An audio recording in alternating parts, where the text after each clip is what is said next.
just wanted to introduce everybody around the table because Andrew always gives me crap about not introducing everybody. So let's start on this side of the table. We have John, who's a producer and videographer. We have Rohan on this side, who's data analyst, and that. We have Doug from Aerosmith Media here, who's a photographer and videographer, and Andrew, lead designer with Box 221. Good to be here. Good to be here. Good to be here. Did I screw up? No, I didn't screw up. I think we're all So far, yeah. So earlier before we started all of this, we were talking about collaboration and why collaboration is super important. So why don't we just go around the table and talk about collaboration for a minute? Okay. Who's starting? Me? We can start. I'm looking at you. Well, we kind of started together by collaborating, I suppose. Yep. We came together with an idea to start doing some videos together, how the combination of video and marketing, why that's important. And we've started to build quite a successful business partnership off it. So I think it's huge to be able to accept different types of creatives, not only creatives, but different types of business people into your environment. And if you're not willing to listen to what the people around you have to say in their opinions, then you'll never be successful. Right? So That's a good point. absolutely, yeah. Yeah, I mean, well, this has turned out to be a really great collaboration because now we've got John and Doug have joined the team, and they've got like great office space here in the studio, and it's working out really well. And I think it adds a level of marketing now that we didn't have before that's going to take us to a whole other level as far as what we can do and provide for customers. So, yeah, it's been exciting. What do you think, John? Yeah, me and Doug's adventure into running our two media companies and working in symbiosis has been a huge eye-opener in what it means to collaborate in our community. And, you know, for me, I used to look at lots of other creators in the video world, especially locally here in Nanaimo, that I was like, man, like, these guys are going to take my business, and I don't want to take their business, and all these things. And I looked at it a lot more as like competition. And but I've realized over the last few years, when I've gone back into full-time filmmaking and photography, that you know, creating a network of like-minded creatives that are on the same page with you is just like the most invaluable thing that you can do in your business. And also, like, it just gives you way more doors to open when it comes to giving back to your community too. You know, being a solo person and just head down working, it doesn't matter if you're doing good work, you might not connect to the community as much. And Doug's helped me definitely connect with the community and get involved with projects that we might be getting paid to do, but there's still community pieces that we're really enjoying being a part of producing for them. So it's an interesting thing to be working next to Doug and now working with you guys and going into the next step of our whole journey in collaboration.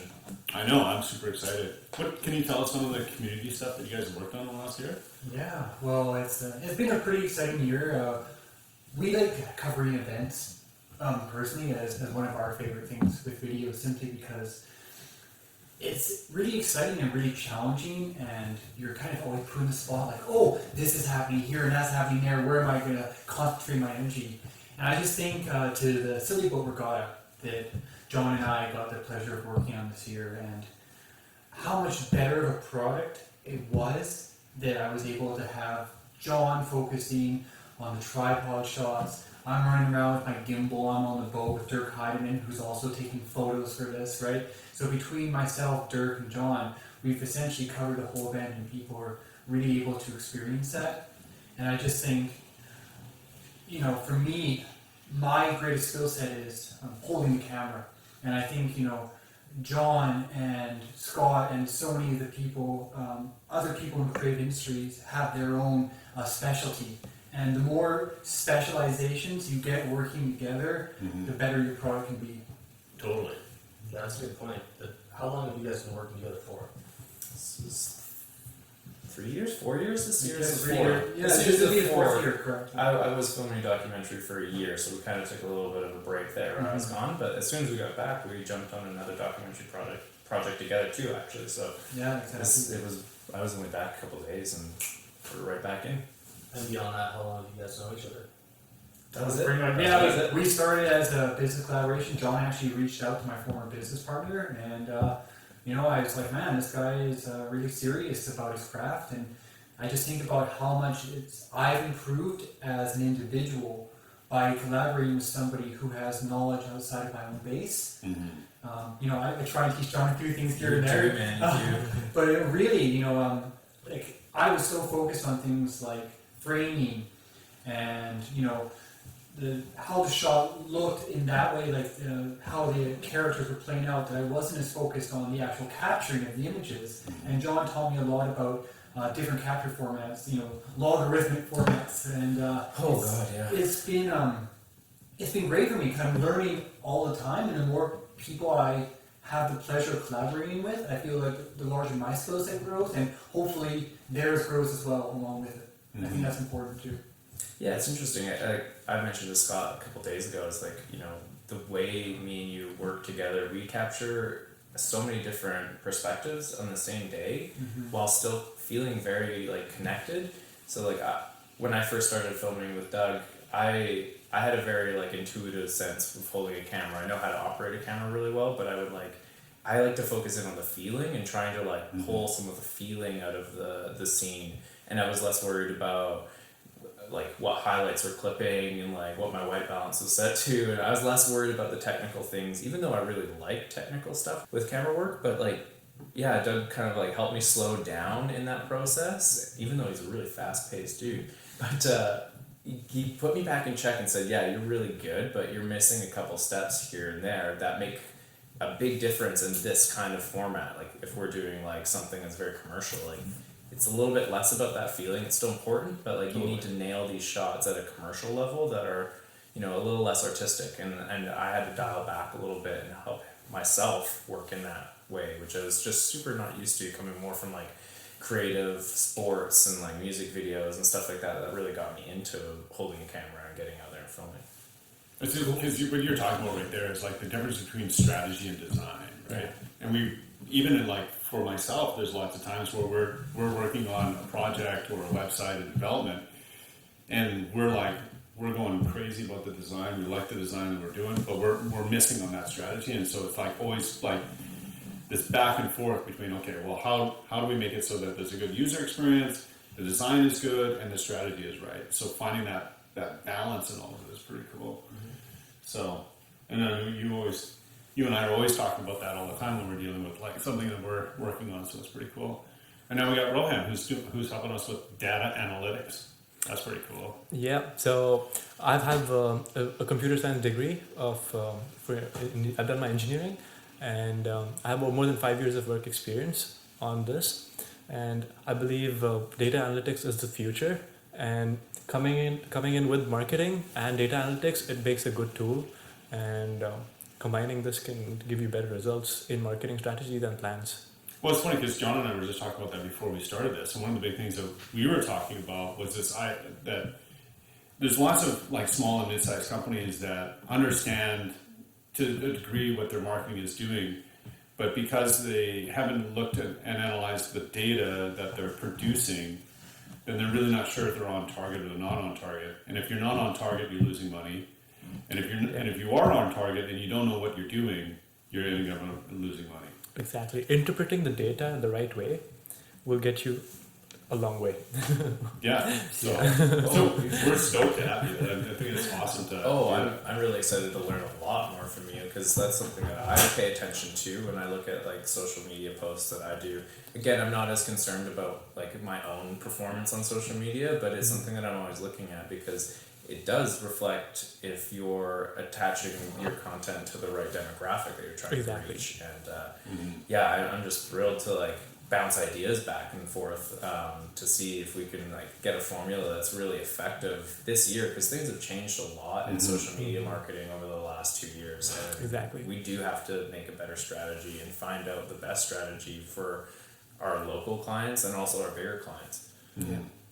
Well, the big thing too is that I find is that if you start with a level of strategy and you're thinking strategically about where the customer wants to be, their brand position, their marketing, and how that all lines up, and then you start adding real numbers into that, then it changes the game. And then everything that we do from that point on becomes that's the solid base, and we can design from there, and we can collaborate and everything else. And it changes the whole storyline for the video work that's going to happen, because if there's good if the strategy is right, and then we're starting to work on the proper photography and the videography to continue telling that story and that branding, that's a huge win for clients. Well, yeah, and now when everything's quantified with likes and views and reposts, that's a good amount of data to get. But if something's not performing, if you're not in the know on how to look at your data and analyze it, then how do you change what's not working? If you don't have likes, you don't have reposts, you don't have comments, you don't have any user engagement, you can't quantify things unless you know how to look and analyze the data that's kind of behind the scenes. And not a lot of people probably even know how to get to that. And it's interesting from a business standpoint to run your own marketing. Like I said, every business owner has to do their own marketing, whether you're a marketing agency, videographer, etc. That's stuff that you should be aware of. And if you can analyze your data and maximize it, my content as a video creator, if it performs better, its perceived value is better, and perceived value is kind of more important than the end product, because you could have something that's shot at a low budget but it performs really well. That has a very high perceived value. You could shoot something at a very high budget that performs poorly and that's got a low perceived value. So it's a really interesting standpoint from just the creative side, you know, how we can use data analytics to really improve our customers' experience with our product at the end of the day.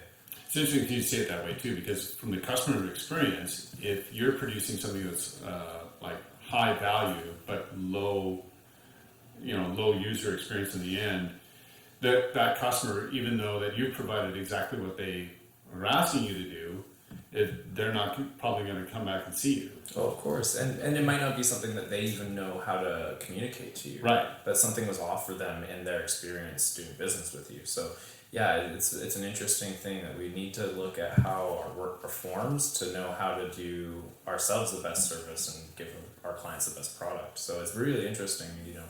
I could easily say that as a video creator, it's not my job to make sure that they market my content properly for their business, but it really is in my best interest to make sure that they're marketing it properly. Yeah, because you may imagine you make this amazing video and no one gets to see it, right? Yeah. And you're not really feeling good about that at the end of the day, are you? It makes me feel horrible for like clients that are getting the performance out of it, but then it's like, again, I don't want people to think that, again, the perceived value isn't what it's supposed to be just because it didn't perform well. And yeah, it's a fine line to walk where like you can let your emotions get control of you when you're creating content. It's a really vulnerable thing to say, I created this and now I'm going to share it. Even if it's for a client, like some people aren't going to like it, some people are going to love it, and you'll never know exactly what population is going to click with your content right out the gate. So again, it's kind of just something that you want to definitely look at how your content, if you're a content creator, how your own social media and your own marketing is performing. It's going to help you with your clients and understanding, even if it's completely different industry, you know, where your content's fitting in, what demographics really appealing to your content up the gate. You know, if their demographic doesn't line up with the demographic that really has prescribed to what you're creating, then you might need to refer them to somebody that's better suited for them, because at the end of the day, one bad burger is 10 lost customers. That's what they say in the food industry. So you got to be a little bit careful with taking on jobs that are maybe over your head or out of your scope of practice. Yeah, and that's the thing, like, it's funny when you talk about like jobs that are out of scope and stuff. In the past, there's been jobs that come along and they're like, whoa, this one's a little bit too big for us. I think we'll slow down. But now, with having this collaboration, we can take on quite a bit of work that is quite exciting for customers, because I think we've got all the elements fitting properly together, right? But when you talk about strategy and marketing, and when we're talking about graphic design work and producing that, what do you think, Andrew, about how this all lines up? Sorry, about what is it for social media marketing? Yeah, social media marketing, video marketing even. What I've always found pretty interesting is just especially over the last like 5 years or so, just the growth of social media marketing, how many people out there who don't have any particular experience in marketing or that type of commerce industry, but they recognize how to observe their analytics and and capitalize on that, Exactly. become largely successful just by running and turn into their own entity or their own brand strictly on social media. And that ties in with video marketing and just content creation, because most of those people, essentially what they are is a content creator, because they're just producing content and they have an audience that's buying into it. And lots of creative individuals and like who are photographers or video creators, videographers, like there's a lot of really talented people out there that's how they've entered the industry. That's how they've made a name for themselves. There's also a lot of people out there who are equally talented, but they don't know how to analyze that. Yeah. So there is a study that I'm doing in for a research subject in my school, and that touches upon. It's a study on how effectiveness is social media for advertisement. So we have data sets, and we're going to be doing some analysis to find out. And you just by doing the analysis, you can find a correlation between what is connected, and that's when you can you get a target audience, so you can customize your plan according to that target audience. Yeah, and that's what should be happening, right? Exactly. This is funny because you think about social media now and like in business, it's a must-have. You have to have social media presence in some sort of like whether it be on 2 channels or 1 channel and you're really good at it, you've got to be out there. Yeah. And we were having this discussion earlier about like the importance of a website now versus social media. So, and there's businesses out there right now in our community they're just primarily on social media. They don't have a website and they're doing well, right? Yeah. And the question came to me the other day is like, well, how if they put a website in, will it make a difference, right? But if you don't have a website, how does it not make a difference, right? How would you ever know if you're going to be any better or not? And it's the same way with social media, Exactly. right? Yeah. So it's interesting to see, and then you can screw up on social media too. Oh yeah, absolutely. And I guess coming back to the data points too, you're going to get different results from having a website when you look at the analytics coming back from Google Analytics or something like that. That doesn't translate to social media. If you're doing something really effectively on your website and you're getting calls at the end of the day, if that's like your main goal as a small business to like get local people calling you and have business following through, Right. that might be effective. What you're doing on your website that's making that effective will probably not translate to social media because of the way and the speed that the content's consumed. And you have to just understand that like when you look at your data that these things change and they don't translate from one to the other as fast, or maybe they do, but like you should be aware that your data can change and you should be adjusting for your plan and your strategy when you're marketing on both platforms if you have a website and social media. Would you agree? I don't know. Yeah, I if it's completely. right. I completely agree. I think website and social media, they both go hand in hand, and it's always good to have a balance between. How to advertise on this platform and how to advertise on that platform. Yeah, because your analytics are completely different on both platforms. Exactly. Yeah. Your demographics is even probably different considering who's using a smartphone and who's using a computer. A lot of factors that you can consider. Maybe the person's age, person's income, or the person's gender. So maybe if you have a website that attracts more girls, so you have to focus more on that side. And if it's more of males on your Instagram or on your social media, you might have to advertise it more focused to the guys. Yeah. It's interesting because so for me, like again, I'm a photographer, and so I have mostly male followers. I know that for a fact. It's like 60% to 40% or something like that. So it's close, but it's mostly male. But the photos that I think would appeal to a male demographic have performed really poorly. And this is something recently that I've just observed in how my posts on Instagram have worked. But it's interesting, yeah. So it's like kind of high fashion model portraiture that's a little bit artistically focused. I thought like, oh, totally, like that seems right on brand with like my demographic, but it doesn't perform as well because I think my base following on Instagram is attracted to more of my landscape photography and videography work. So it's interesting, and again, I still want to post this stuff even though I know it's performing badly. But that's just me. I'm making that decision consciously, knowing the data that's already there. I'm not gonna not have this stuff included in my online portfolio that's Instagram just because it doesn't perform well. So sometimes you have analytics and you kind of have to ignore them regardless, because I still think that is important content to have up on my social media. Oh, for sure it is. Yeah, and it's also about being consistent too, right? I mean, even for us, while we were going through our rebranding strategy, we got slack on Instagram and Facebook. I did, for sure. So even just getting back on that has been a big part of that. And then also content marketing. So pushing out content like this, right? So doing videos, getting out there, letting people know what you're about has made a tremendous difference to what we're doing. And this is what, our 4th episode now? Technically? Yeah, technically 4th. Yeah, we still gotta produce finish the 3rd one, but it's been awesome. Like the feedback that we're getting on what we're doing has been tremendous for our marketing agency. So I can't even imagine how much of a difference it would make for a small business to medium-sized business here in Nanaimo or on Vancouver Island that needs that.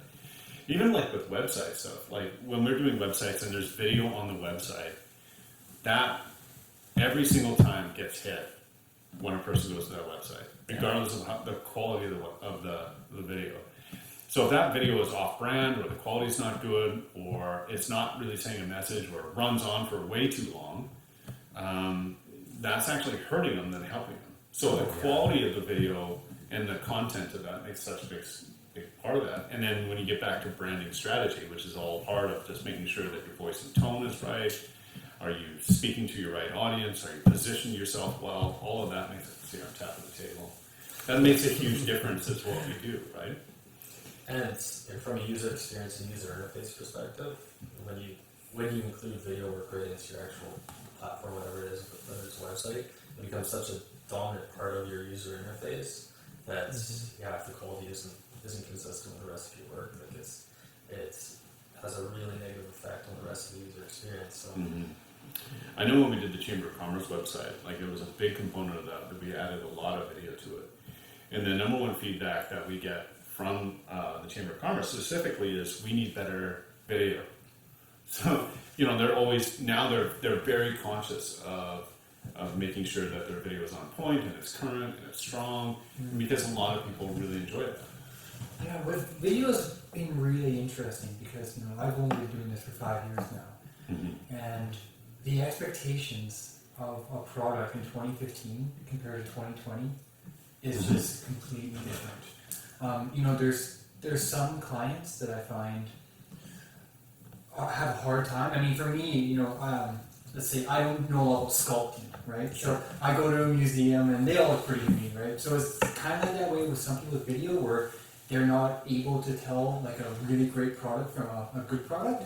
But for others, they've seen something that was created for a local business. And they're like, I want to be like that. That's what I expect, right? And so I think it's really important to be keeping up with the time with video, making sure you have the latest equipment, you're shooting, preferably in a 4K format, right? And making sure that you're not going to be left behind with the times, and you're going to have footage that's going to be not useful in 5 years, right? And making sure you're future-proofing yourself for those kind of things. So when you make a video, it's going to be a video that you're going to be happy to share 10 years down the line. You're not going to have to rebrand and redo it 2 years later, right? Well, it's interesting you say that, because the 2015 website had completely different expectations than the 2020 website, Yeah. right? And like they used to think, I remember when we started in this business, like the customers would say, well, great, now I got a website for 10 years, I'm good. And then that changed to 5 years. And now I would say it's more like 3 years you're looking to refresh and clean up, because this technology is changing so quickly. Yes. You got to be on that point, right? So it's quite interesting how it all works out, especially like around formats and mobile optimization is such a big thing now.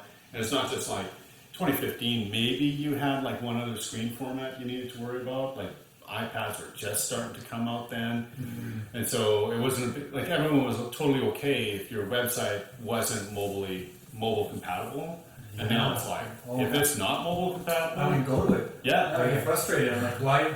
You're making me zoom in every time? Like, that's not acceptable anymore. You're totally right. Well, I'm trying to think of the last time I went to a website on my computer. I use my computer for video editing, photo editing, work. I don't go on the internet on it. I use my phone for that, or I use my iPad for that. But it's, so yeah. Unfortunately, even for iPad, a lot of mobile sites just aren't that comfortable to use, and like.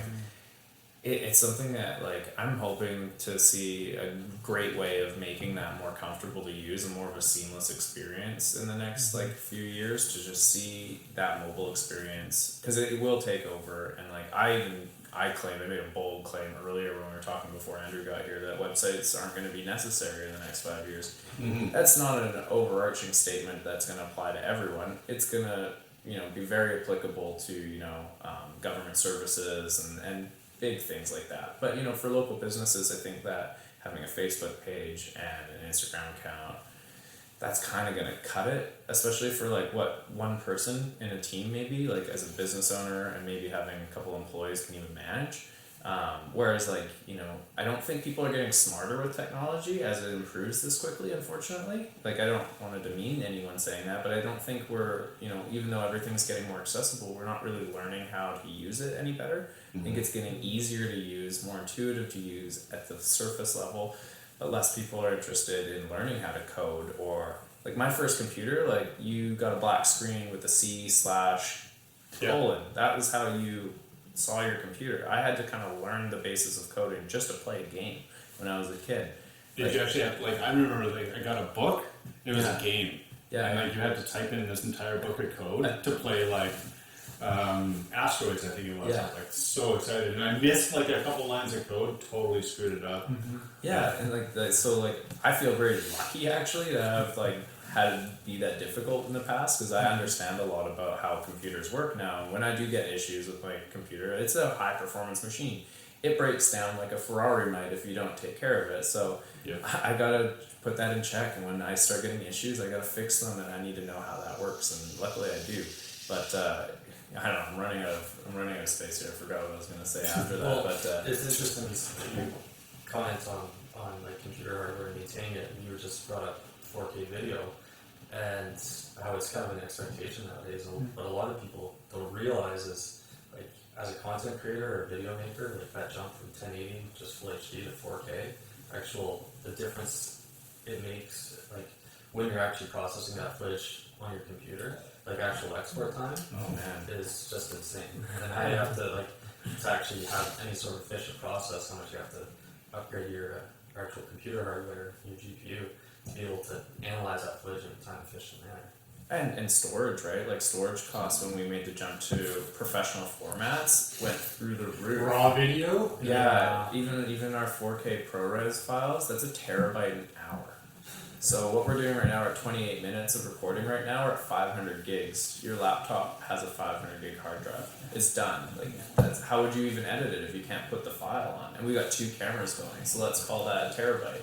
Now what do? Editing off of an external SSD or hard drive is not the fastest experience, because you need your read-write speed to be so high. I'm not going to get into that. No, it's fine. But it's the same thing what's happening with web development too. Web development technology is going through the roof right now.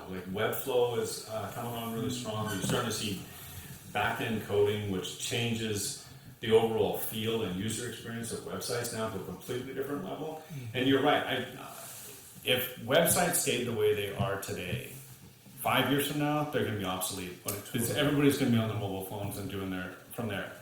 But what I'm seeing now is web development is starting to catch up now to what's happening on the mobile There's side. growth in actual web applications as well. Yeah. So It'd be really interesting to see kind of cross-platform synchronicity. So you could have hashtags on your website that if somebody's on Instagram, your website hashtags are bringing content from your website, so you don't have to post. That could be something that would be really interesting for web development in the future. Again, I'm just going outer space right now thinking about possibilities, but I think there's lots of, and then the data collection points just become massive, because now you're combining what's happening online with what you're doing on your social media, and that changes everything.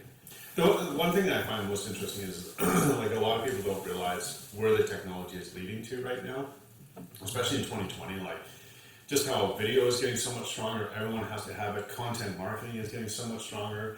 Your brand personality is coming out so much stronger. And then the web technology is just massive right now. It's crazy how fast it's changing. And, you know, I challenge anybody that's got a website from 2017, 2018 right now, and we showed them what we can do for a 2020 website, they'd be like mind blown. It's crazy where things are going. And then the interactivity too. And so now you've got like bots that are acting on your website and tracking things and interacting with your customers and having brand personality. I mean, we're talking like a whole new level that it used to be at, right? And when the internet was first being introduced, everyone said it was just be a fad, right? Yeah. But we never know what's coming, and where web will be developed next, like what it will turn into, we don't know what that is, and so I think it's hard to say that the websites will become obsolete because we just don't know what the capability of a website will be next. Yeah, I think that if you're starting a business on a shoestring budget, you should look at what your business is, and do research on like what other people that have started a business like yours have done. And you might hear from somebody in that field that says, oh, you know what, this is all you need and this is what you get, and that package is going to vary on every single industry out there. I'm so interested to see where web leads us, because content's king right now. That's a hot topic. Like, video's really needed. Like, our client base has grown so fast in the last 2 years. Like, and I didn't really anticipate that, especially in a little bit of a smaller market in Nanaimo. I wasn't anticipating so much work to be here locally. I thought it's going to be Vancouver, Victoria, but we're busy enough just here in Nanaimo, which is amazing. Well, you do a lot of real estate, and you see the guys that were, and the folks that were early adopters to video, and they're cleaning up now. Yeah, absolutely. I think it's, really understanding the market that you're marketing for is really important, and asking your clients, for instance, John, you've been really successful with Instagram, and he's found that out. I think, how did you find out about me? Oh, I saw your Instagram page, right? For me, when I find a new client, I'm curious to know about that, right? And with the realtors, they told me, oh yeah, well, I simply searched, real estate photography or aerial photography and Nanaimo, and that's how it worked for me. But the funny thing is with realtors, a lot of them still put up their listings in the banks, but a lot of people, that's where they're looking for homes still, right? So you have to understand, with people who are buying homes, there's a lot of people, baby boomers and older generations, and that's how historically they look for homes, is to go to the bank, right? Right. So it's just to miss out on that market and only do the modern marketing would probably be a mistake in that industry. Yeah, and also like who do you know too, right? Like absolutely. Recommendations that go so far with people too. Word of mouth. I mean, you build a beautiful website for somebody, you go to the website, oh man, I want a website just like that one there. They find out it was done by Box 221, and there you go, you've got that client right there. Okay? Yeah, it's crazy how that works. So you're asking that question earlier, but like, where does a person start and all that? I would say that a person starts with a strategic marketing plan. Yeah. Right? And just go from there. And then from the strategic marketing plan, it's a plan. It doesn't mean that, I have to spend $20,000 this year to do all my marketing, which we'd love you to do, but you don't have to start there. You can start with like, maybe I'll start with my social media platform and I'll build that up. Maybe I'll start with a simple website, or I spend a little bit of money on logos and branding and get started. Because it's the long-term clients that I think is the most important for our business anyway. Like that, they're staying with us and working with us all the way along, and we're part of their growth strategy. Yeah, absolutely. I think every time I get a new client, and I'm looking at what they're asking me to do, and also I'm thinking, okay, but is that the most effective product that I can give them? A big one is like if I look at their social media and I see that it has, for the quality of service that they're providing, is underperforming, I go, okay, well maybe you don't need this kind of product. Maybe you need something that's going to help boost your social media presence, or something to go on your website that's going to showcase what you do a little bit better. Rather than thinking a little bit like what you're asking me to do is maybe 2 steps down the line. Let's focus on showing what you do and why you do it as well as you do it, and that can help you kind of create more of a brand identity. And then as your business continues growing, we'll look at the product that you really came to me first for. And a lot of the time that's actually cheaper than the product they're expecting to pay for, which is nice because small businesses, like cash flow is really important to make sure that like you're not overspending on a product you don't really need that's not going to give you the results you're expecting right now too. Totally. To have somebody that's just honest with you and tell you, I think you really actually need this is important. And that's something I pride myself in when it comes to my clients.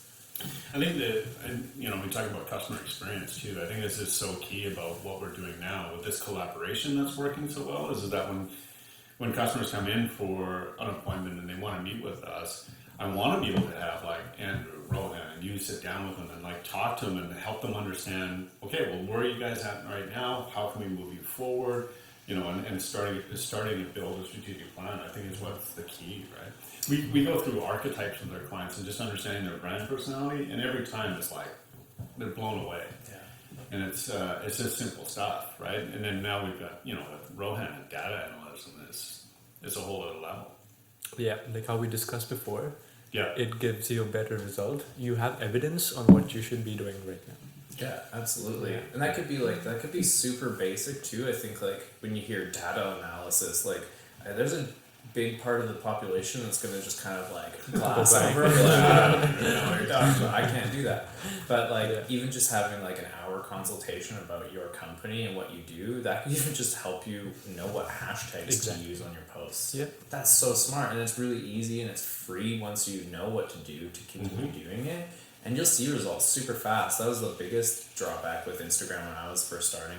I was like, hashtags are kind of like lame when you see somebody with 30 hashtags in their posts. It's like, oh, that sucks. Like Shotgun approach It's, to hashtags. it's like you almost have to like accept a little bit of vulnerability. Because you you have to. You have to. And honestly, if you're not, it's not going to work as well. And that's a big lesson that I learned out the gate. Because you post a photo, and I think I maybe only had 100 followers back then.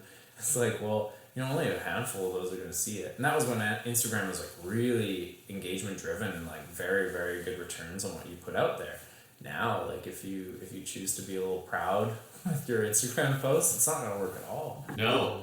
And you're talking about engagement level and capturing followers now. It's much harder now to get that engagement than it used to. Oh yeah. I think like when Instagram was really performing super strong for me, I would get 10 new followers every time I posted something, and that was like a very like good average number. If something was better, like, and you know, sometimes just like, especially with photography, sometimes the moment in the day just gives you a better photo, and that can make a huge difference in the quality of your content.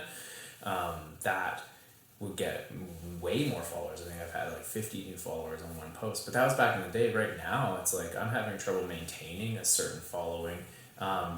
Because I just don't have the energy to work on everything that I'm doing and make sure that I'm up to date on my own marketing. We talked about that a couple of days ago. It's like the service that I offer, I need to offer to myself too, which is really important, and make sure that I'm on top of my marketing.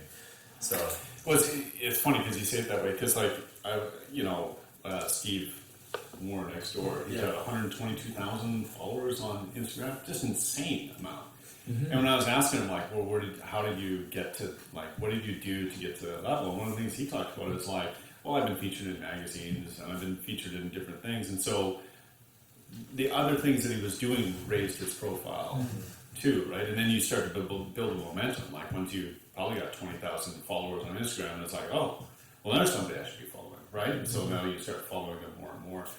And then, of course, he was probably really early in the stages too, right? So yeah, like I looked at his Instagram today, and there's nothing against his Instagram account or anything, but if he was to do the exact same thing today, starting now, I don't know if it would have been as effective for him, just because the quality of his work is world class, but maybe the quality of his Instagram posts are average. That stuff really speaks. I don't know. Again, nothing against the guy. I'm not that interested in tattoo artists. So I don't know if I would have followed him just based on his Instagram account. And again, nothing against him. If he hears this, I'm sorry. It's nothing against you. no, but that's his target market, yeah, right? Yeah, exactly. I'm not in his demographic.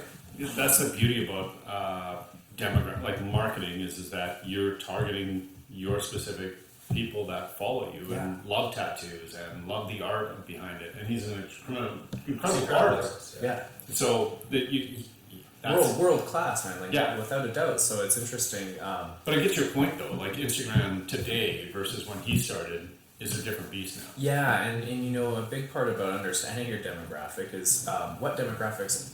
You might have a core that's already your clientele, but where do you want to expand into as well? It's an important thing to know. And so if you ignore a demographic, those are potential clients. Doesn't mean I don't want a tattoo from him. So if I don't know he exists, which I didn't know he existed, even though he lives in this town with us, because I was targeted by his social media marketing. And it's an interesting thing. I'd love to get attached to you soon. So Yeah, well, And interesting how Instagram works. Like if you're using Instagram to try and generate more business, more customer traffic to increase revenue, like just generating a large, like increasing followers over time, Instagram will only deliver your post to a certain percentage of your followers. You actually have to go through and potentially remove some followers that aren't particular people that will engage their business beyond just looking at what you're posting. Yeah. Because then, if that actually increases the percentage of people that are your dedicated audience that will actually purchase your product, then through them you'll reach more people like that. there's fake accounts that can follow you too, and that can actually hurt. Like if you got a lot of fake followers, and there's nothing wrong with the strategy like a couple of years ago where you buy followers to like improve your perceived value. There's nothing wrong with that. That's just business. You do what you got to do. But now you might have a bunch of fake followers attached to your account, and if only 1% of your follower base is going to see your post, you don't want 1% of them to possibly be not real. That's not going to do you any good. So it's a kind of a pro tip. If you have bought followers, and that can happen whether you pay for them or not, try to find them and block them or remove them, because again, Facebook too. at 1% of your followers that are gonna see your post, you cannot take that risk. But I think that's where authenticity now and personal branding are making that big stride in, it's almost like even 2 years ago, you could advertise on Facebook and Instagram and like, here's my business, here's a little thing about a blurby blurb, and this is who we are. I don't think you can do that anymore. I think you got to be much more content driven and have more like podcasts and push out more video work, talk more real with your clients, be more open and accountable.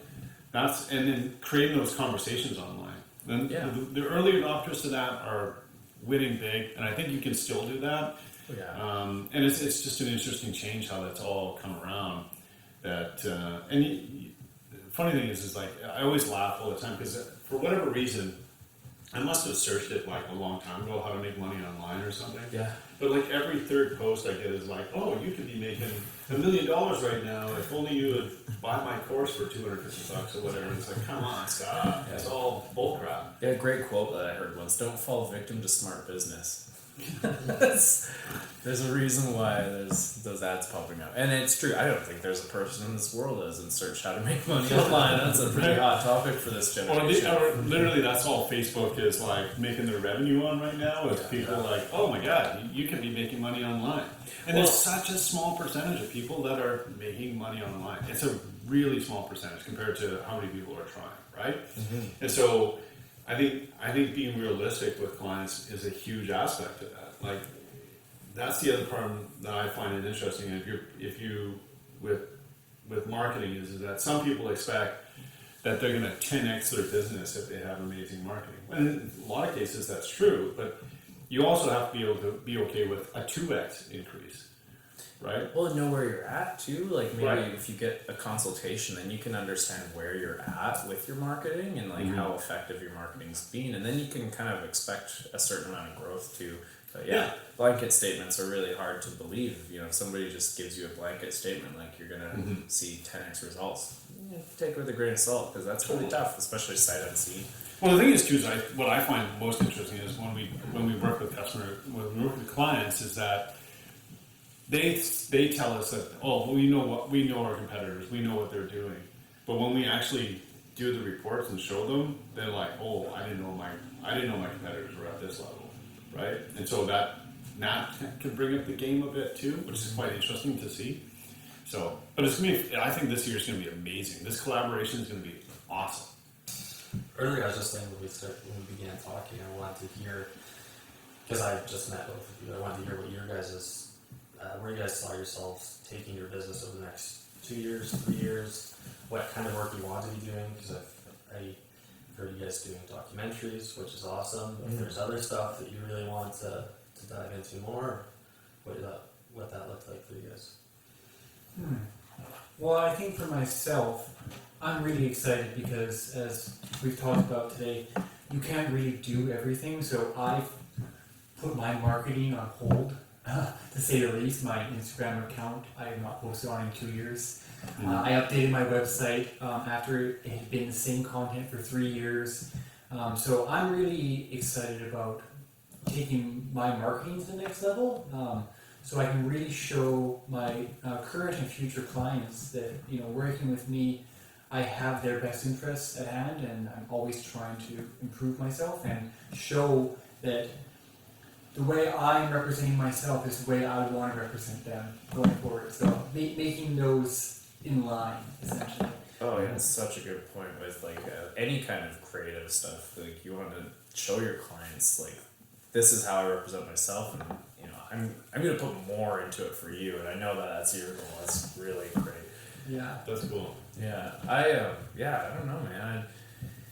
It's such an interesting question because like I feel really happy with like what we've been doing, like me and Doug in the last 2 years, and especially last year was such a fun year in collaborations, and we got to do so many cool projects. So I'm just kind of hoping that it's at least the same. So, but I guess in the long term, I definitely want to take on some more documentary projects and stuff like that. But I also want to transition to maybe more like government clients and stuff like that. I did some work for the Ministry of Children and Family Development in the summertime. That was really fun. So and I actually connected with that. That resonated with me, and so maybe more organizations like that, and definitely more community organizations that I do work for, maybe for pro bono. That would be good for me, and I think that just having a bigger presence in the community, I think that that's my real goal for the next 2 years is to show up and have a bigger presence as my business personality in the community. Awesome. That's really cool. Yeah. What about you, Andrew? What do you see yourself in the next 2-3 years? That's a really good question that I don't have a really good answer for. I mean, I'm just finishing my university career right now, and 4 years ago, where I saw myself at this point, completely different than where I am now. And 6 years ago, I never even imagined myself going to university. Like I was taking a trades route, just a completely different direction.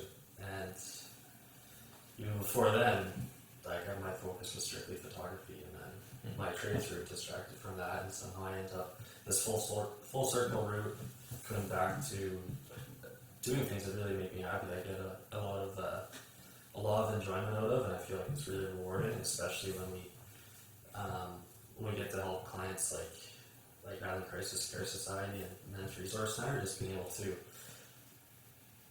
use the life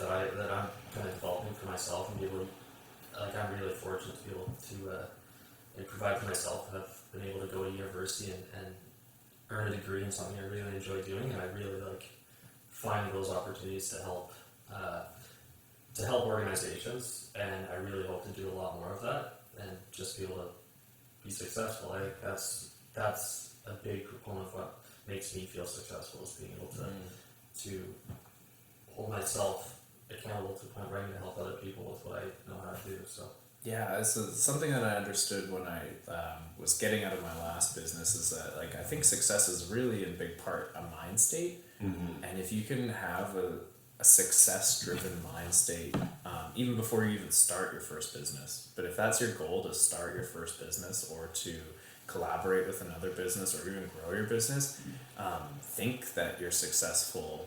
Have that mindset that what you're doing you're successful at, even if it's not the ideal pinnacle that you can hit, but you're already successful. And I think if you're doing what you love, man, that's such a good backbone to remember, oh yeah, right, I am successful. I might not make 6 figures a year, but I'm doing what I love. That's cool. So yeah, the success mindset is a powerful tool if you can capture that. Compartmentalize it. Like, don't think that as you have to do these 4 things, accomplish these 4 things to achieve success at the end. Visualize those 4 things as all small successes, and I think you'll be a lot happier person if you visualize it that way, and recognizing your accomplishments along the way. That's cool. What about you, Ryan? Where do you see yourself in a few years? Well, I never imagined I'd ever be in Box 221, first of all. Second, I never imagined I'd be sitting in front of the camera.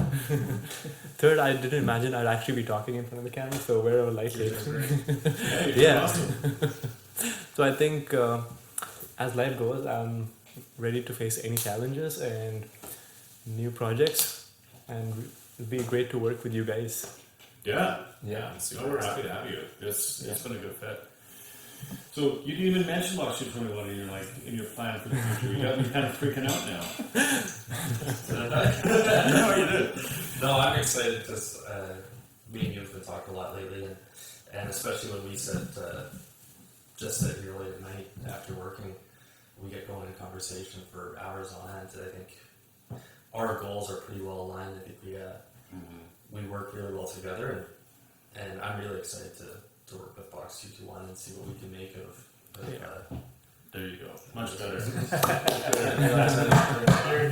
uh, The one thing where I see us going in the future is really just the big thing is like I get so jacked when we talk to a company or a new client and they start telling us their story and what they're like. Oh my God, it just jacks me right up. I love listening to people and what they're doing, and I just feel so much more confident with the team that we have here that we can make some big waves, and I'm just stoked on that. So I think 2020 is going to be a huge year for all of us, and